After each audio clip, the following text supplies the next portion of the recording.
The twin suns of New Terra rose in a blaze of rose and gold, their light spilling across the endless spires of Vesper City. In the hushed pre-dawn streets, hover cars glided silently along skyways, while beneath them the river of emerald tinted water reflected the promise of yet another day unmarred by conflict. For 3,000 years, humanity had lived in a golden age of peace. No wars, no genocides, no border disputes. The Interstellar Concord, a coalition of 500 species, had maintained stability not by force alone, but through the shared conviction that cooperation and mutual respect were the galaxy's greatest treasures. Beneath the vaulted glass dome of the Concord's Academy for Cultural Synthesis, students from dozens of worlds gathered to debate the subtle differences between Terran classical music and the sonorous crystal harmonies of the odysseys in orbit.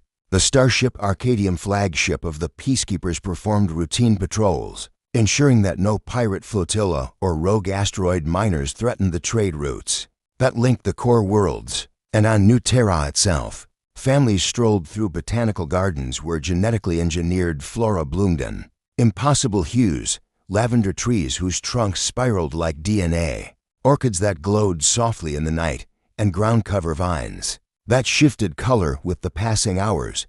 Among those families was the Rovari household. Chancellor Amina Rovari, leader of the Concord, had returned home late the previous evening from a diplomatic gala on Callisto 4. Her residence, perched on a cliff overlooking the Sapphire Sea, was a fusion of ancient Terran architecture, white marble columns and intricate mosaic sand ultra-modern design, with transparent aluminum walkways and walls that displayed shifting holographic art.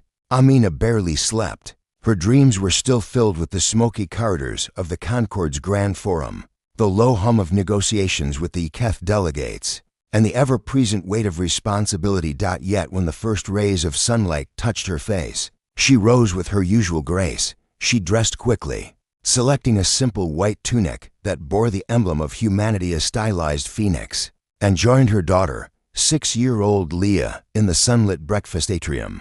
Leah's laughter rang like crystal as she chased their hovering pet drone, which projected dancing light shows in mid-air.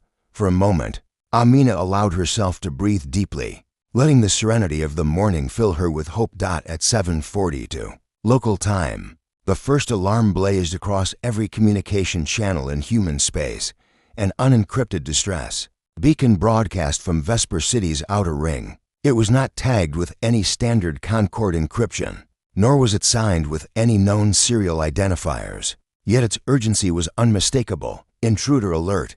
City perimeter breached. Civilian casualties imminent. Amina's hand froze mid-air, a cup of synth latte trembling at her lips. Very few incidents warranted an unencrypted alarm, typically only internal failures or biohazard leaks.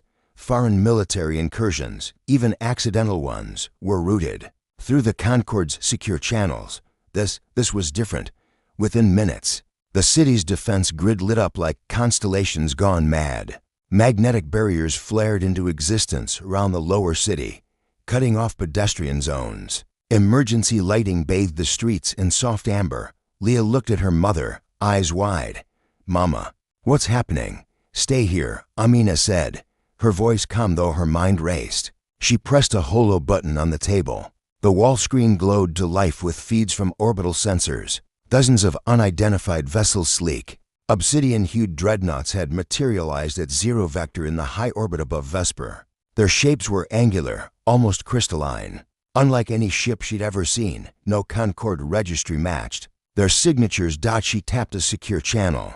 "Admiral Morgan, this is Chancellor Rovari. Report." On the screen, Admiral Kai Morgan's stern face appeared, his uniform immaculate, but his eyes grim. "Chancellor, we're seeing fleets in every human system: Terra, Nova Eden, Olympus Station. They're moving fast, too fast for standard hyperspace jumps. We suspect they're using gravimetric tunneling. Our scanners can't keep up with their approach vectors. They're targeting civilian-zoned schools, nurseries, playgrounds." Amina's chest tightened. "Evacuate the children first. Deploy the peacekeeper shields around residential sectors. Begin countermeasures only if they fire on civilian targets. I want no civilian casualties if we can avoid them." But Chancellor Morgan hesitated. They've already fired. The screen switched to live feeds from Vesper's outer districts. In the schoolyard of Aurora Elementary, children played among bioluminescent arcade columns. Then, without warning, a beam of violet-white energy lanced down from the sky, vaporizing the central fountain in a bloom of plasma. The children screamed and scattered, but before they could reach safety, dozens were enveloped in shimmering energy fields, the dreaded mark for stasis nets. Parents ran forward, only to be repelled by shimmering barriers. In mere seconds, the field retracted, revealing that dozens of pods, small, coffin-shaped modules, hovered in midair. Each pod contained a single child, unconscious, packaged in biostasis foam. A blue-plated frigate swooped in, its cargo hold lowering a magnetic clamp. In heart-stopping silence, the pods were drawn inside. Then the frigate and its escorts vanished into hyperspace. Amina felt as if the ground beneath her feet had ruptured. She turned away from the screen, her face pale. Leah stood trembling, without thinking. Amina scooped her daughter into her arms. "You're safe," she whispered. Though she knew it was a lie, the alarms intensified. Automated citywide announcements blared. "Seek immediate shelter. Do not approach city limits." Repeat, "Do not approach city limits." Sirens wailed in the distance as peacekeeper hover vehicles raced toward the impact sites. But the intruders had already shattered the defenses. Moments later, every major media channel, public and private, was flooded with footage. Similar raids on Nova Eden's floating arcologies, the nurseries of the Titan colonies, even the high-security wards of Olympus Station's genetic research wing. Across human space, some 15,000 children had been captured in the first wave.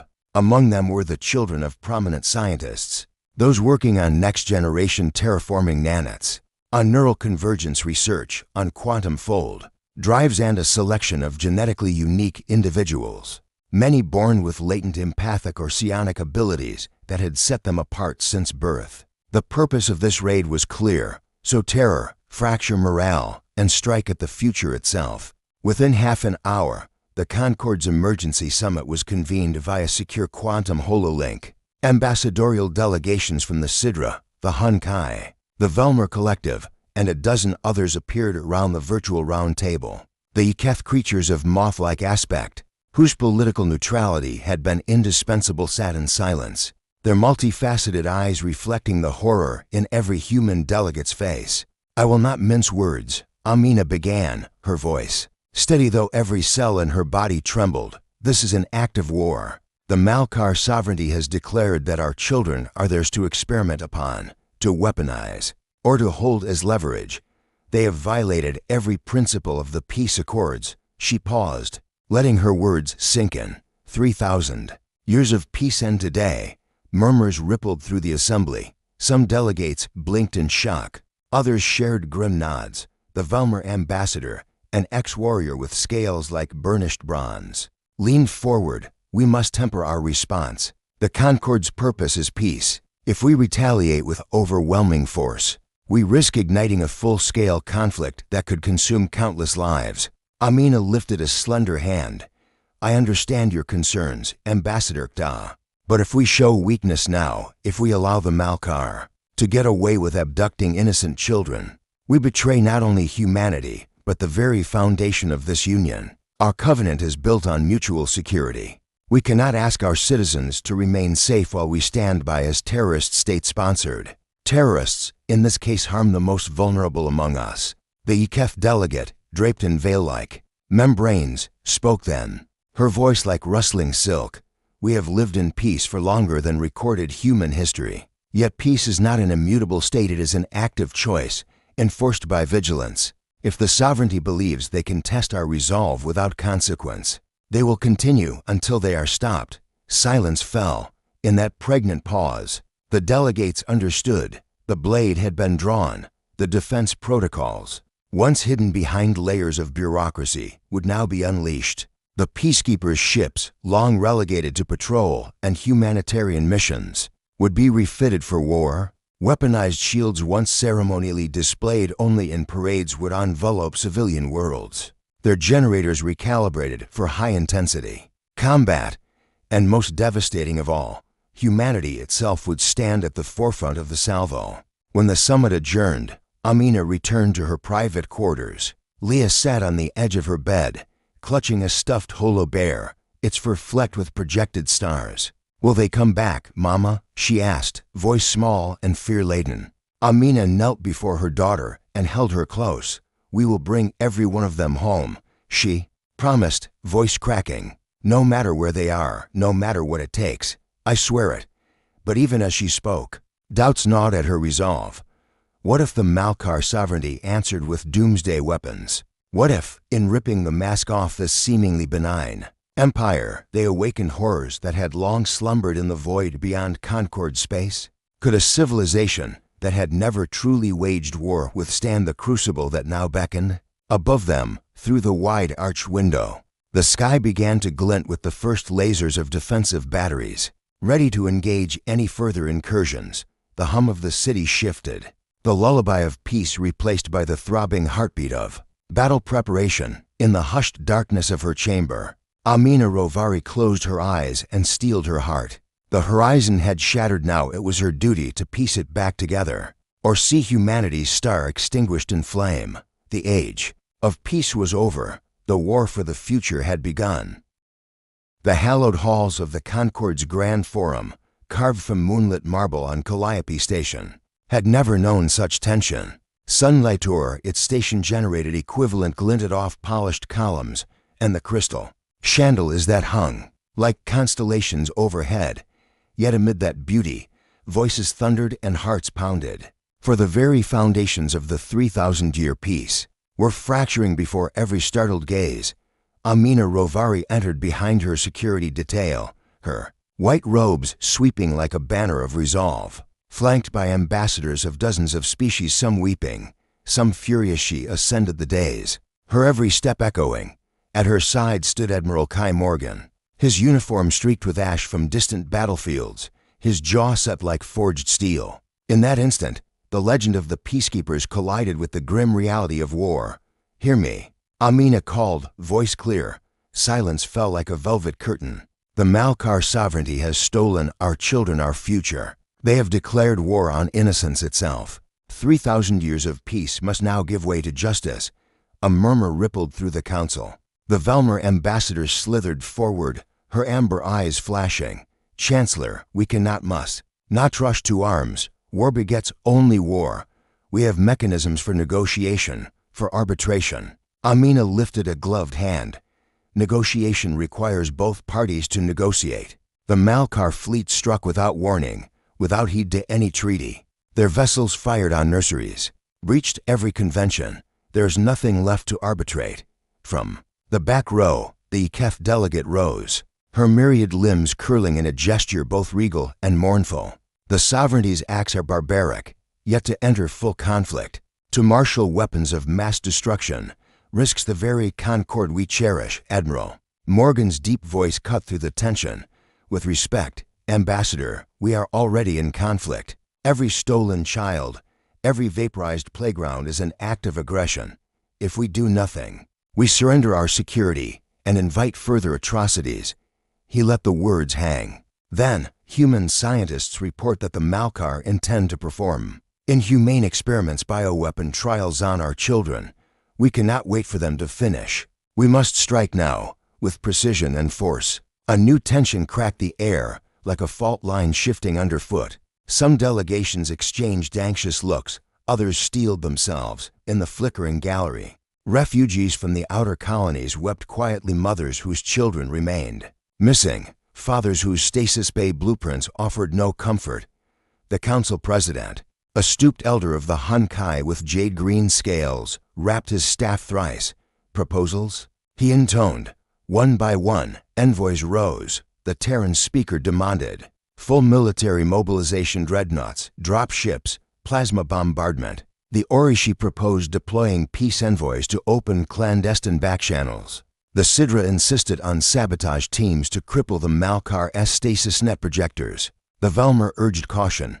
"Let us mount a rescue mission first, surgical retrieval of the children, then negotiate surrender." As the debate swirled, Amina's mind raced. Each suggestion bore merit and risk.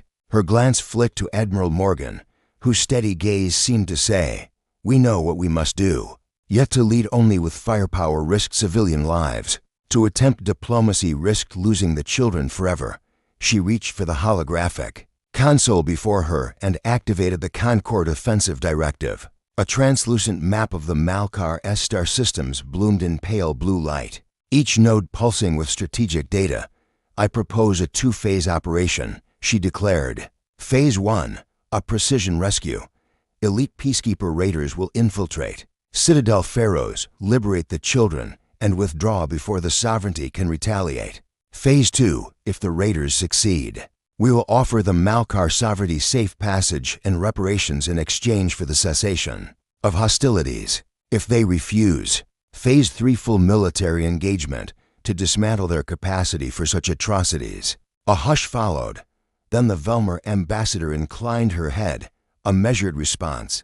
"Though I fear Phase 3, still, let us unite behind this plan." The Hunkai president exhaled. "So be it." The Concord votes to authorize Operation Phoenix Dawn.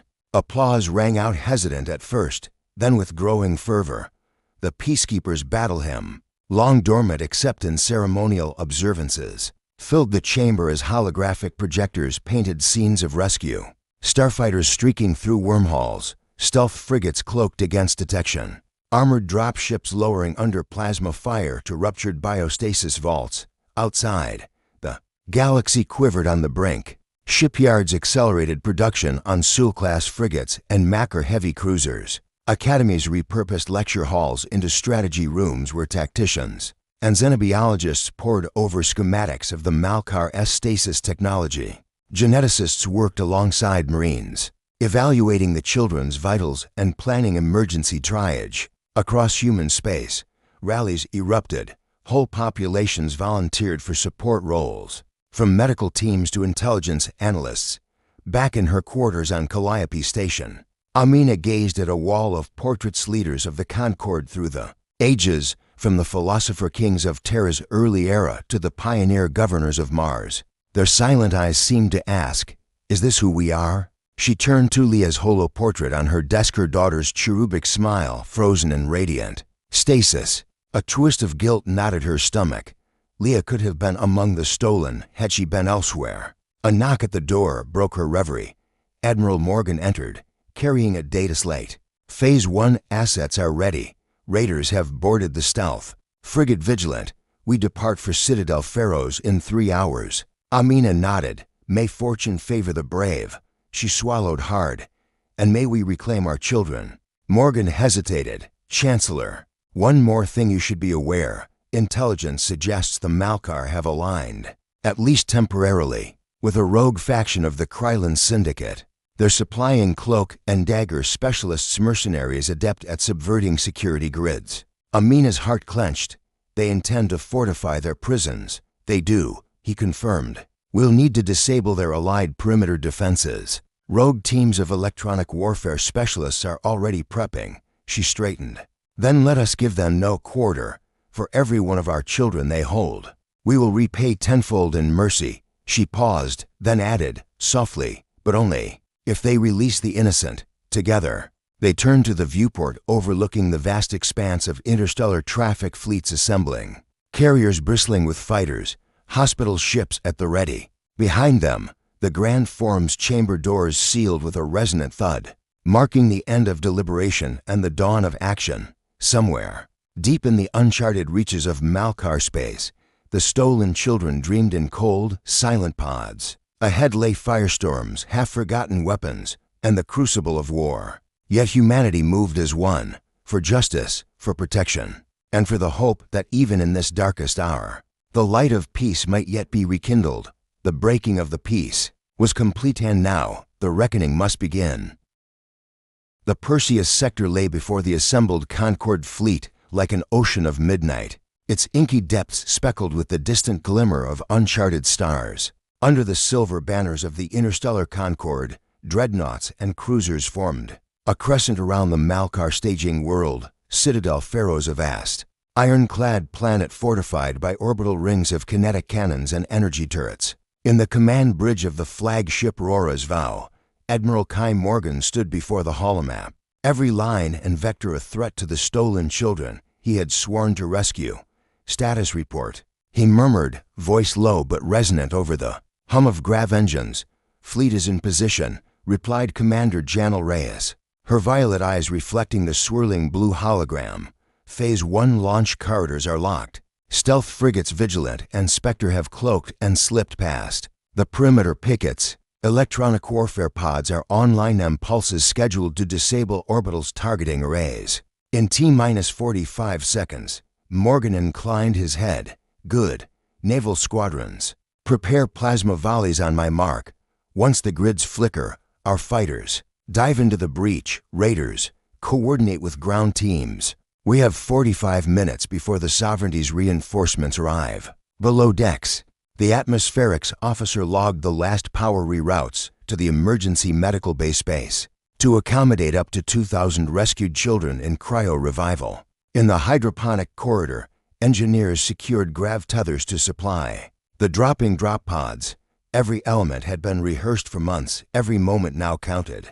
First blood at exactly 4:17 Galactic Standard Time. The silence fractured. A series of glinting pulses radiated from the duo of EW pods, shimmering across Citadel Pharos' defense grid like an aurora of disruption. On the planet's orbit, half a dozen Malkar turrets sparked and died. Their targeting lasers stuttered and cut out. Now, Morgan's command was a ripple through the fleet. From every Concorde carrier, squadrons of Valkyrian interceptors plunged toward Pharos, engines roaring through the void. Arc lamps ignited in their wings, slicing through the darkness with streaks of violet blue. Plasma cannon blasts followed, lancing the inert turrets, carving breaches in the orbital ring. In the distance, the stealth frigates slipped in unseen and slipped out again, leaving behind magnetic mines that drifted toward the planet like silent predators. Within minutes, the orbital bastion shuddered under coordinated bombardment. Carapace-like, frigates of the Malkar Sovereignty responded, their angular hulls bristling with weapons. Missiles converged in chasing arcs, laser salvos carved through the Concorde line. Explosions bloomed in miniature supernovae as fighters tangled in dogfights, weaving through debris. Admiral Morgan watched Valkyrian pilots Lieutenants Kayan and Zorodive through a hail of turret fire to take down a turret control satellite. Their ships spun in tandem, unleashing synchronized volleys that detonated the station's shield generator. Cheers rose in the bridge, muffled by comm chatter. Phase 1 breach accomplished. Came the report. Morgan allowed himself a brief nod. Phase 2, ground insertion. Descent and breach thousands of kilometers below. Citadel Pharos was a fortress carved from obsidian rock and reinforced spine steel, ringed with high-powered energy turrets and hung with patrolling gun platforms. At its equatorial zone, the Malkar S stasis complex sprawled like the ribs of some half-dead leviathan, an array of biostasis pods connected by nanofilament veins to a central control nexus. Under the cloak of orbital interference, 6 stealth drop pods detached from the Aurora's Vow, plummeting through the fractured atmosphere. Within each, 70 Peacekeeper Raiders soldiers bred and trained for surgical strikes stood ready. Their exosuits glowed faintly with adaptive camo and biomonitored HUDs. Sergeant Nilla Ash, leader of Echo Team, felt the pull of grav descent in her chest as her pod's retro thrusters roared. She exchanged a quick glance with Private Horujek, whose gloved fist tapped a pre-mission tattoo on his wrist. Stick to the plan, she whispered. Get in, get them out. The pod pierced the lower barrier of the stasis complex with a thunderous crash that sent shockwaves rattling the steel-tall corridors. Alarms blared, a cacophony of klaxons and warning lights. Yet the incoming pulse from the Concorde fleet had already jammed the complex's upstream sensors. In the confusion, Ash's team stormed through the breach, plasma rifles raised, their footsteps echoing on the metal grating. They encountered the first line of defense, Malkar biodrones, quadrupedal constructs with sensors. Like dimming lanterns scuttled toward them. Ash snapped orders, and twin bursts of ion plasma cut swaths through the machines. Sparks rained. Ahead, electric barriers retracted, revealing the main vault door, the gateway to the stasis bay. On my mark, breach.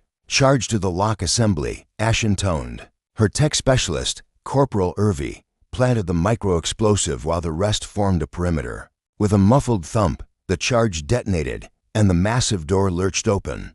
Inside lay row upon row of stasis pods, chrome-plated, coffin-shaped, each containing a single child.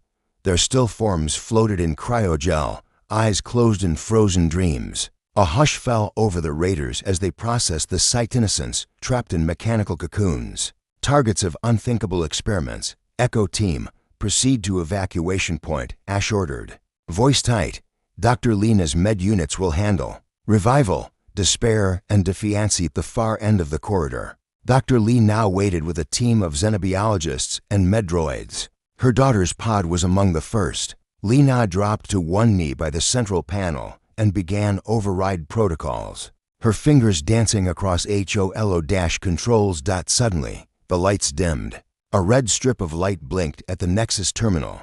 Ash's HUD pinged, self-destruct sequence. Activated.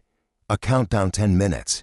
Gods above, Li Nam murmured, swiping at the readout. They plan to incinerate the entire complex. Ash to vow hostile self-destruct triggered. Evac in T9 minutes. Ash's voice crackled over squad comms. Commander, Lena's voice shook. We've got to stop this, Ash. Tracked her chronometer. We'll hold them off, she said. Echo Team. Defensive positions around the conduit.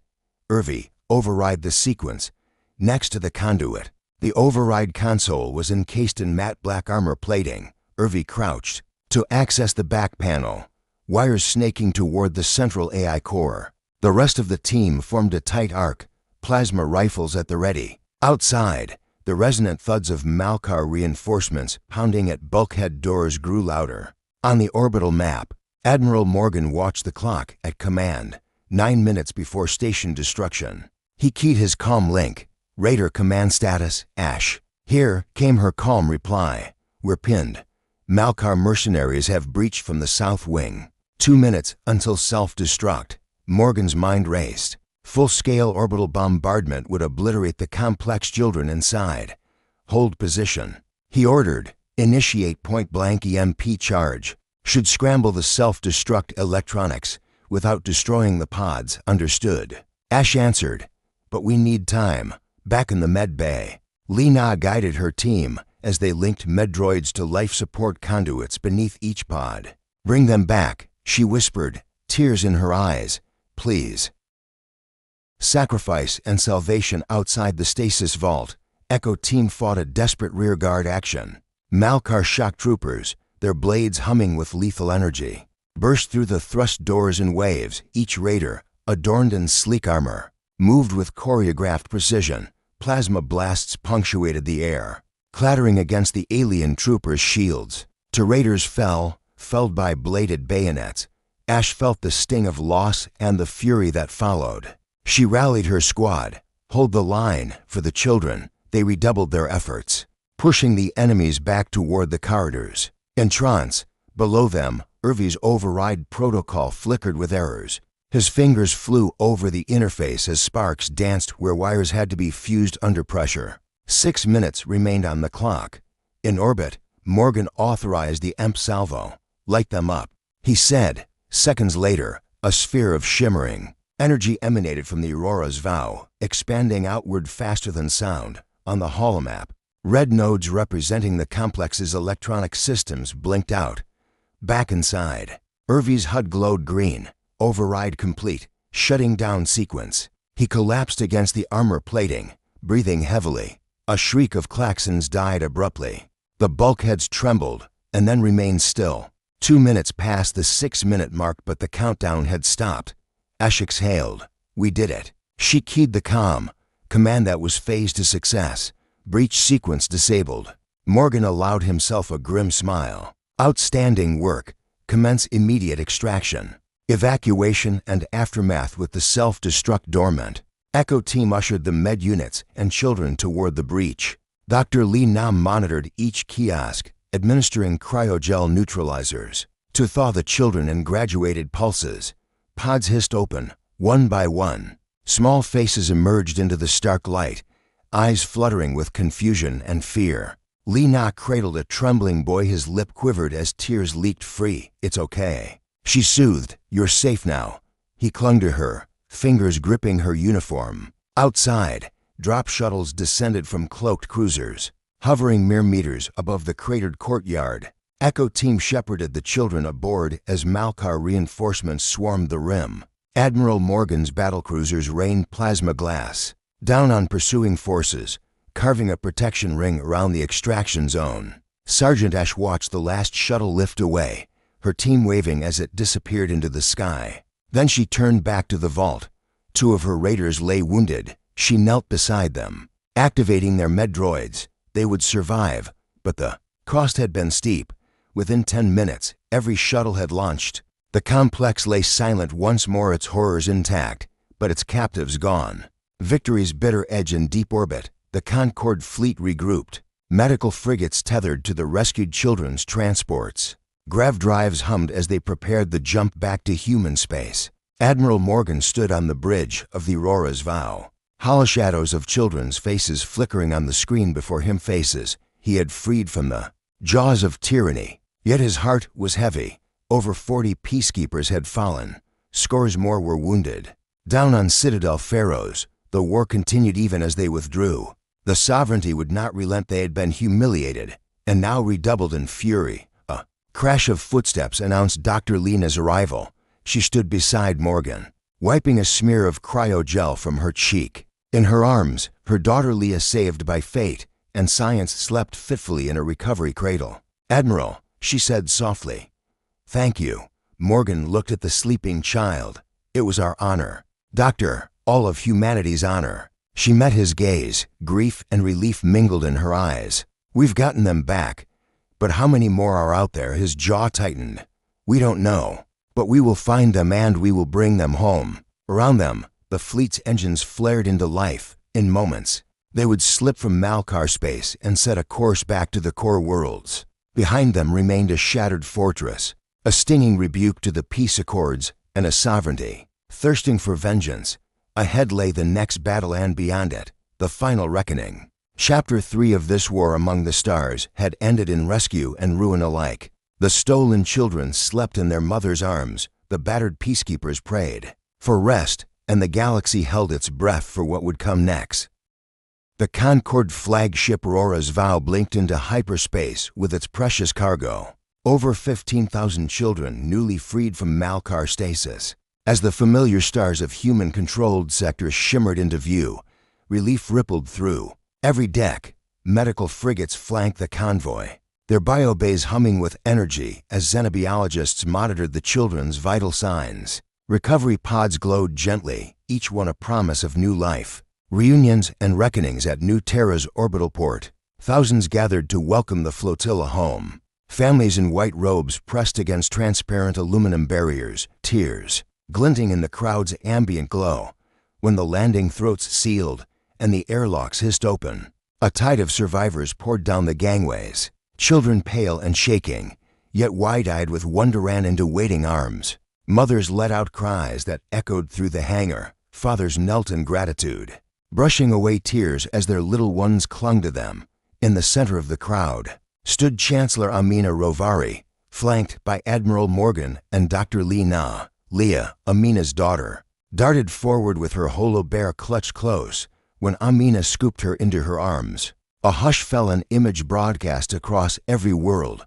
Cameras captured the moment. Peace fractured and then mended. Fear transformed into fierce joy. Across Holonet channels, millions wept, cheered, and whispered one another's names. Yet amid the jubilation, Amina's eyes remained vigilant. She saw the exhaustion in Admiral Morgan's stance, the haunted glimmer in Dr. Lee's pupils. She knew this victory was but the prelude to a larger reckoning. Shattered peace, new alliances. That evening, the Concorde Council reconvened on Calliope Station.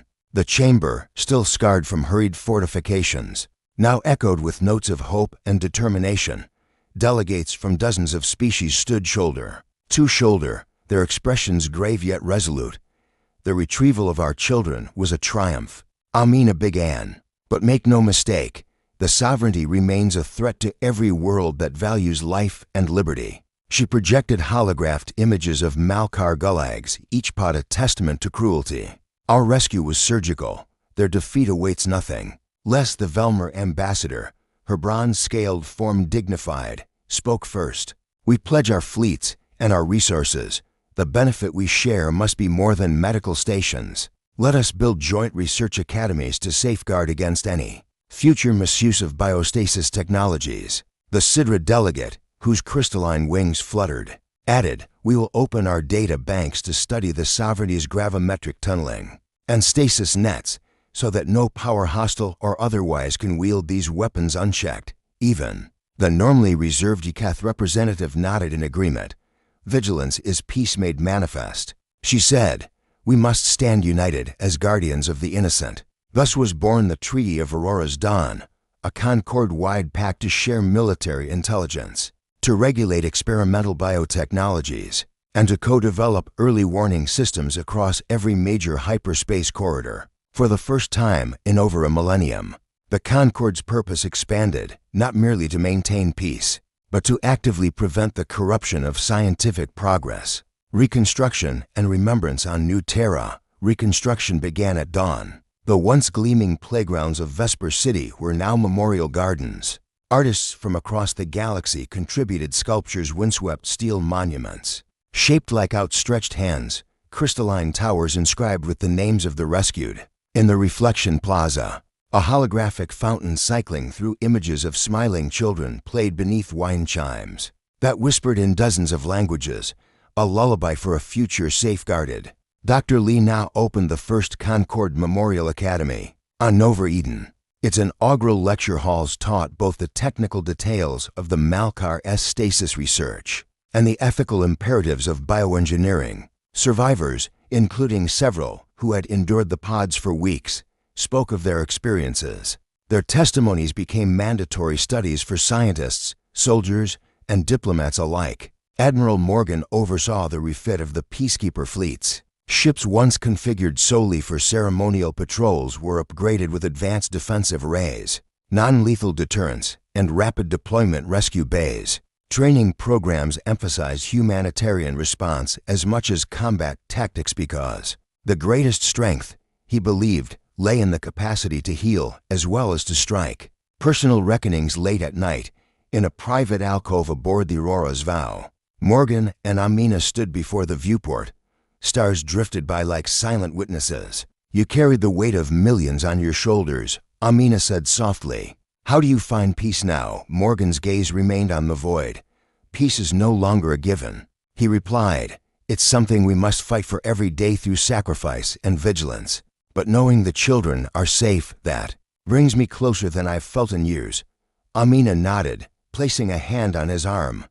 Thank you, Kai, for everything. He turned to her, gratitude and sorrow mingling in his eyes.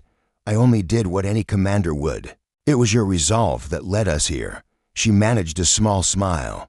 Then let us ensure that resolve never wavers. The horizon ahead months passed and the scars of war began to fade. Trade routes reopened, cultural exchanges resumed. The Concord's marketplaces and academies bustled with renewed optimism. Yet beneath the surface, a sober determination endured. Convoys carrying stasis net inhibitors rolled off orbital yards. Peacekeeper frigates patrolled the farthest reaches of mapped space, their protocols rewritten to respond to abduction alerts within seconds. The Joint Science Council, newly formed under the Treaty of Aurora's Dawn, vetted every advanced research proposal, especially those involving gravimetric or biostasis work. In the heart of Vesper City, Leah Rovari led a children's choir. At the unveiling of a new memorial, an intricate glass dome etched with constellations. As her voice joined hundreds of others, her mother watched from the dais, tears of pride and relief glistening. When the final note faded, Amina stepped forward before the audience of dignitaries and citizens alike. We have borne witness to horrors unthinkable, she proclaimed, but we have also borne witness to the best of us bravery, compassion, unity. Let this dome be a beacon, not of the darkness we faced, but of the light we carry forward. A hush enveloped the plaza. Then applause thundered, rolling across the city like a wave. As night fell, the twin moons of New Terra rose, bathing the memorial in silvery light. Below them, families lingered among the gardens, children chasing glowing lantern butterflies. Somewhere beyond, peacekeeper ships cut new hyperspace routes. Scientific vessels charted unknown territories, and diplomats brokered alliances stronger than any before. The age of peace had been broken, but from its fracture, a new era dawned, one forged in the fires of conflict and polished by solidarity. Humanity and the Concord emerged not unscathed, but unbowed. And as they gazed toward the vast sea of stars, they knew that their greatest victory lay not in the battles they had won, but in the promise they upheld to defend the vulnerable, to cherish the innocent, and to keep the light of hope forever burning bright.